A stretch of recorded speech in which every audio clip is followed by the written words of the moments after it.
everyone for a really, really interesting talk so far. Yes, so I'm actually currently the deputy editor of Index on Censorship magazine. I've been there for a few years.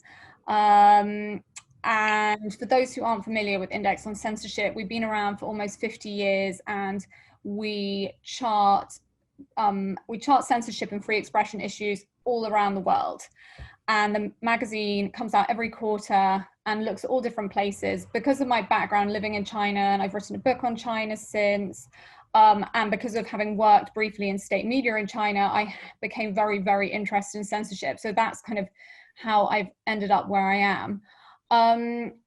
So I thought, because I'm talking about Chinese state surveillance, I thought to kick it off, I would talk about what exactly does that kind of look like to the average person on a day-to-day basis.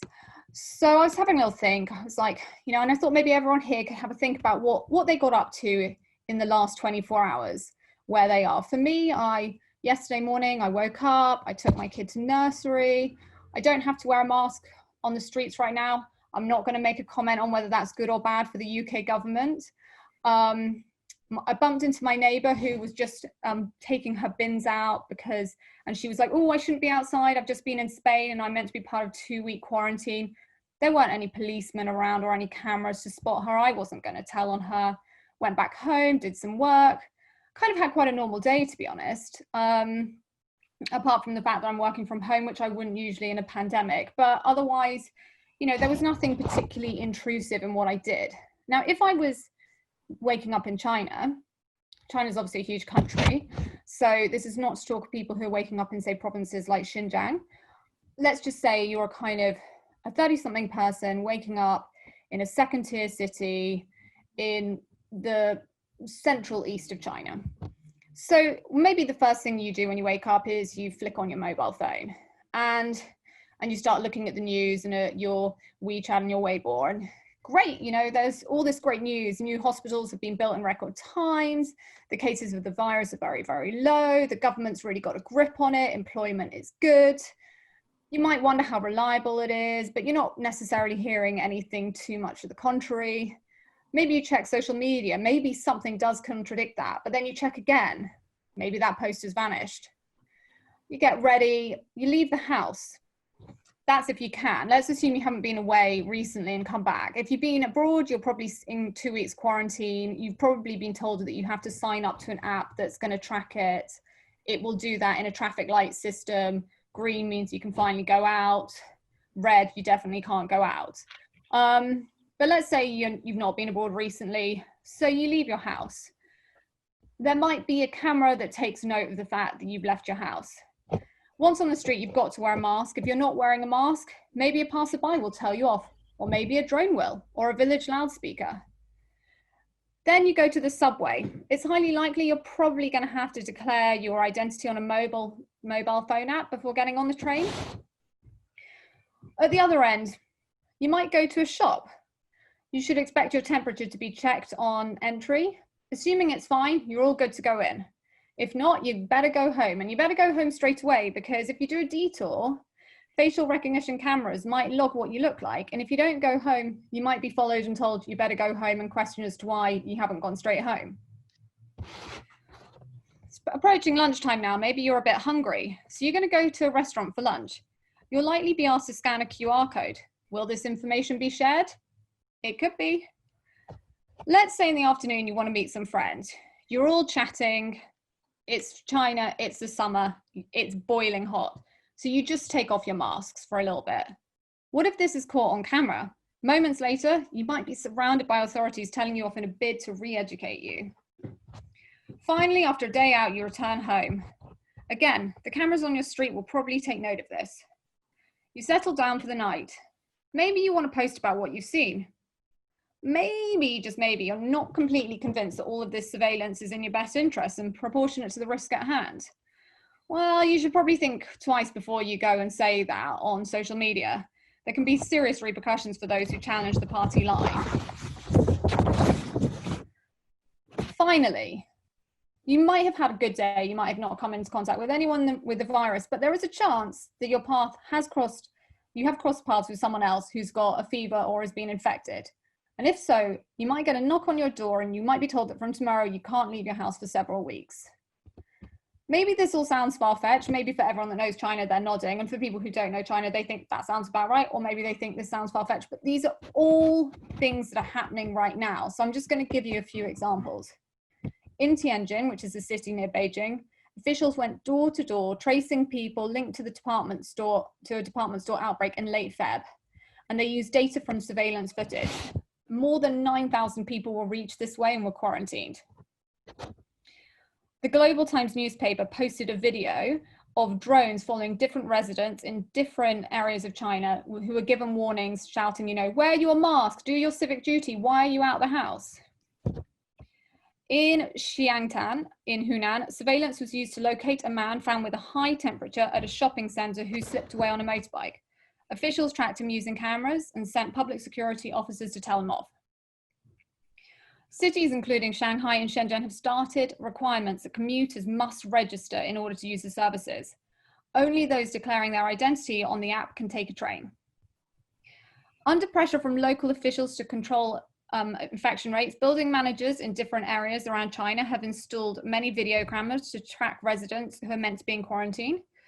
At one complex in Beijing, a magnetic sensor has been installed on residents' doors. And of course, this is on top of all the cameras that were already there. And we have been tracking at Index just how much this has risen in recent years. So this is an excess. Some buildings and train stations have installed infrared surveillance cameras to screen visitors for fevers. Several facial recognition companies claim they've expanded their offerings to actually recognize people wearing face masks. And while lots of the apps being used at the moment are owned by private companies, many of whom are reluctant, I should add, to hand over data to the government, not all are. And the Chinese authorities are putting a lot of pressure on private companies to hand over data in the efforts to control the virus. A government think tank said that in between January and February, 15% of complaints about personal data infringements came from pandemic-related apps. Indeed, the authorities have used records of private WeChat messages and other information shared on social media to identify and punish people. Hundreds have been punished for spreading rumors about the outbreak. And this leads on to the thing that relates to the broader conversation. All of these are about normal citizens. These don't even come into the bigger cases. These don't talk about the journalists, the activists, the doctors, etc. The most famous case, of course, of someone who was punished was Li Wenliang, who we've spoken about, the doctor who sadly died from the virus. But if you are particularly political in China, scores of activists, journalists, lawyers, and social media personalities have been arrested for documenting what is going on and for questioning the party line. Just a few. In March, Ren Zhiqiang, who's a very wealthy businessman there, he vanished after penning an essay critical of the Communist Party's handling of the outbreak. Citizen journalists Chen and Fang Bin were also taken away by police around the same time. Chen Mei, who was archiving articles on coronavirus, was detained in late April, while Xie Wenfei was taken into custody after publicly raising questions about the disappearance of other journalists. At the same time, Western media have not been immune. Many reporters have recently had working visas revoked in moves that are far more hostile than previous years. So you're being surveyed and you don't necessarily have the outlets to talk about it. Censorship, of course, as we've already spoken about, is not new to China. Neither is intrusive surveillance. It's long been a reality and it's become a lot worse under Xi Jinping. But it has become significantly worse because of the virus. And we at Index are incredibly fearful. We're worried that the virus is being used as an excuse for the government to test all of the surveillance that it has wanted to. We're worried that the world is distracted, and so they're not going to be watching whilst this is going on.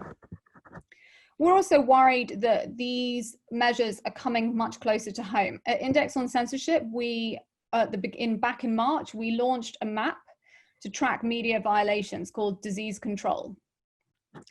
And we started it because we were seeing that journalists around the world, and especially in China, or journalists who are writing about China, were being subject to attacks in all different ways. We predicted that it was going to become bad, but our predictions sadly were far off how bad it's become. About 6 months on now, and we've already tracked 240 incidences around the world of journalists being attacked. And some of this, as said, some of these are happening within China, but some of these are happening because of China. So for example, on the 27th of January, a cartoon by a Danish cartoonist that was published in a Danish newspaper that portrayed coronavirus particles in the place of the stars of the national flag was asked to be removed by the Chinese embassy. In this example, the Danish authorities said, no, we won't go abide by those rules. But how many requests until people start abiding by those rules? We know that self-censorship is increasingly going on. And so this is why we're fearful. We're fearful for the lives of the people within China, but we're also fearful for the precedent that the pandemic is setting. So that is my 2 cents on what is going on right now in terms of surveillance and the pandemic.